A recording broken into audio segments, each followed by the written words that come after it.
The 4th of July 1990, the last time England reached the World Cup semi-final, was a very different time.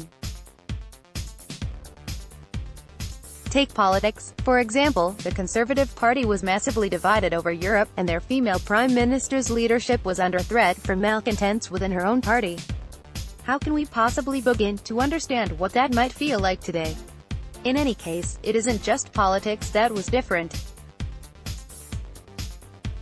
Often, when covering technology, seeing the grand sweep of history is hard because we are so focused on incremental differences, such as how this year's phone has a slightly higher resolution screen than last year's. But take a look back to 28 years ago, and you can really appreciate just how much things have changed, and just how damn long it has been since Ghazi had a cry after getting a yellow card. So join us, as we take a look back at some of the technology that we might have been using the last time England had such a clear shot at football glory. Nintendo Entertainment System and Sega Master System. Watch the trailer for FIFA 18 and if you squint hard enough, you might struggle to tell the difference between the video games and watching a real game on TV. Back in 1990, this wasn't quite the case. The dominant games consoles at the time in the UK were the original Nintendo Entertainment System and Sega Master System, so during the build-up to the match, chances are you were probably playing Super Mario Bros. 2, or wishing that your parents hadn't bought you a Master System. There was even a World Cup game to play. No, not FIFA, the first one of those was in 1993. And not even Sensible Soccer, that was 1992, but Nintendo World Cup.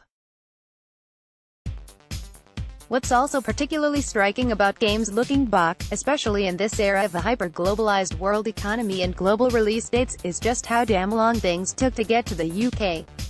Though Super Mario Bros. 3 launched in Japan in 1988, and the US in February 1990, it only hit Britain in August 1991. Similarly, there was no chance of playing Tetris while watching the game in 1990, as the original Game Boy didn't launch until September 28 of that year. Amiga 3000 and Windows 3. So that's gaming, but what if you want to do some serious work? What if you need to write a letter of complaint to Woolworths about a disappointing marathon bar? Or if you wanted to make a spreadsheet to figure out if you could afford to buy a fast text TV from Rumbillos? If you were a fashionable early adopter, you might have picked up an Amiga 3000, which was released by Commodore in June 1990 and was positioned as a serious workstation rather than a games machine. Here's a nerdy YouTube man demonstrating what the A3000 was like, though don't be fooled by the web browser, as by semi-final day in 1990, Tim Berners-Lee still hadn't invented the World Wide Web. Meanwhile, if you had a PC and one of those newfangled 386 processors, by May 1990 you could also have upgraded to Windows 3.0, the first version of the OS to feature an icon-based file manager for launching applications, and the first version to include solitaire. BSB Squarial. The World Cup was, of course, broadcast on terrestrial TV, but what if you didn't like football? What else was there to watch? If you were lucky, you might have had satellite TV, not from Sky but from a company called British Satellite Broadcasting.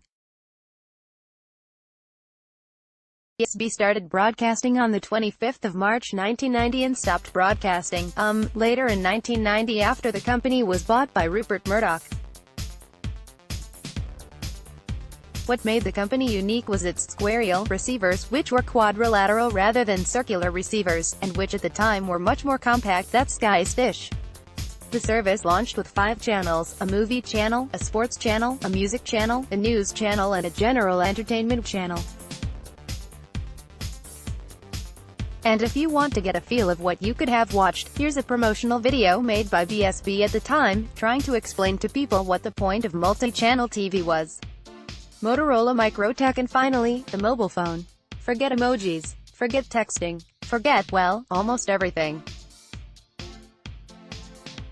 In 1990, unless your dad was a city trader plundering wealth from newly privatized industries, you probably wouldn't have used a phone. But if you did, the Motorola Microtech would probably have been one of the slickest devices around at the time. At 350 grams, the MicroTech weighed 350 grams, about twice that of an iPhone X, and had a fully extensible antenna. What was the best feature? According to this absolutely amazing advert from the time, Motorola thought the best way to get our attention was pointing out that the phone has a fold-out mouthpiece. Seriously,